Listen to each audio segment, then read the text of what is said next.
The app not only claims to help gay people find sexual purity, but help those with substance abuse and gambling addictions. Now, also more than 75,000 people have signed an online petition to get rid of the app. They say it spews hatred and bigotry. There are thousands, if not millions, of apps people can download for whatever they want. The possibilities are endless. Now there's an app that claims to cure people from homosexuality in 60 days. It's called Door of Hope. I'm really tired of these things. It's ridiculous because my first thought was cure people of what? There's nothing wrong with them. The group behind the app, a nonprofit ministry called Setting Captives Free. The app is free and quotes scriptures from the Bible. The group sent us this statement, quote, "We do not offer a cure as if homosexuality were a disease.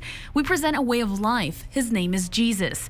If homosexuals are unhappy and change if they wish, we are here to help." Some Memphis residents believe an app can't help gay people become straight. I don't think it's going to work. That's about prayer.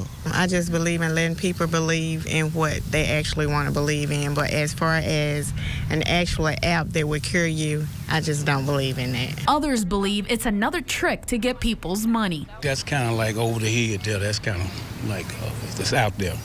Why do you say that that's out there? That's what sound like a money thing, you know, to get you into that church. It's a good way to make money because of all of the different views against that.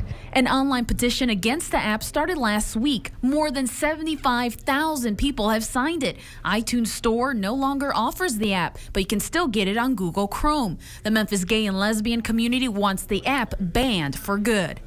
When you're talking to minors and trying to change who they are and tell them that there's only one right way to be, and if you're going to choose another path that you're immoral and that you're wrong, that to me is a form of abuse. The nonprofit ministry website states it's helped more than 400,000 people battle addictions. Reporting live in the newsroom, Jackie Orozco, Local 24 News.